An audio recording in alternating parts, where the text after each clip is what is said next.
Is Zimbabwe zigzagging into further currency chaos? Sylvia Dliwayo, an expert scaling the hurdles of Zimbabwe's crisis-ridden economy and negotiating the main currencies at play, is upset, the BBC reports. Hello viewers, welcome to Champions Network TV, where we give you daily updates of what is happening around the world. She works hard every day to send her 4 children to school.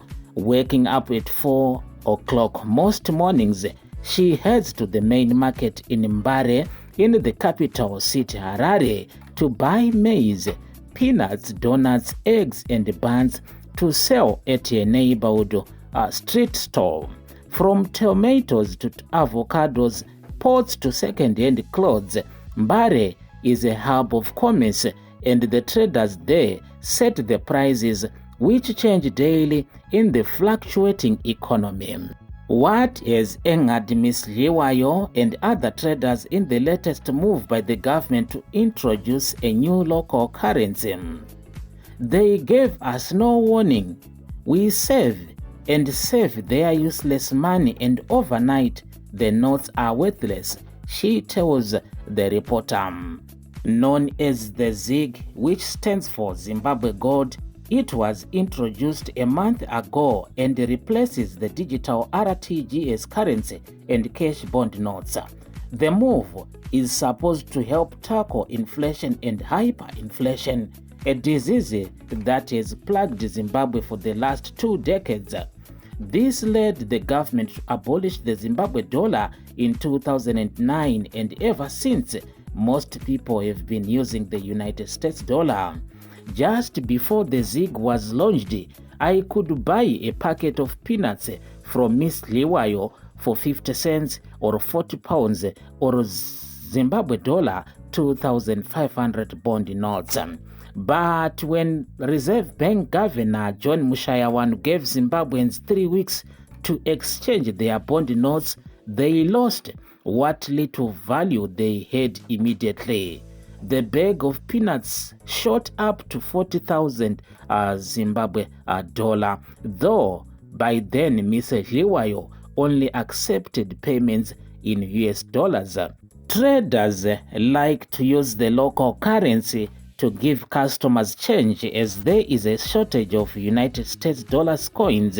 Supermarkets often opt to give and change in lollipops. Ms. Dliwayo would use ZIGs if there were any to be had, but it mostly exists digitally and in a place where people can rarely charge their phones because of blackouts. It is cash that counts.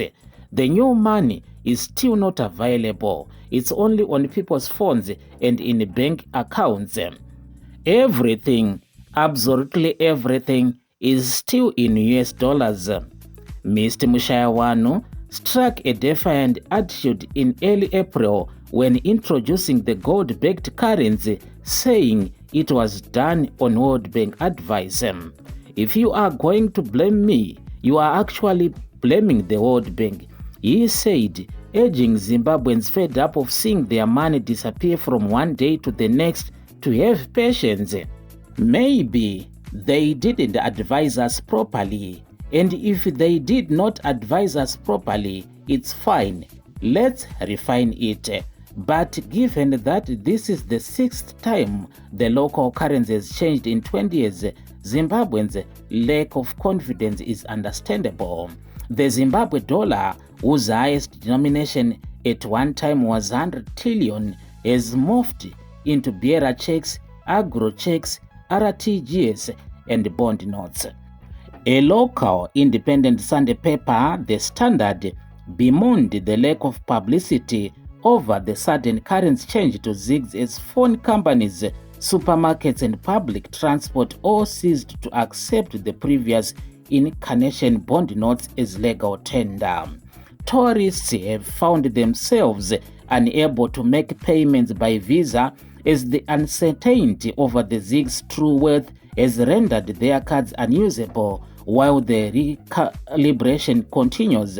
If the ZIG doesn't go the same way as the RTGS, bearer checks, agro checks and bond notes, that came before it, then it will be a plus for Zimbabweans who have in the past seen their entire savings wiped out by inflation, the paper's editorial summarized. Thank you for choosing Champions Network TV. If you are visiting this channel for the first time, kindly subscribe so that you don't miss our future uploads.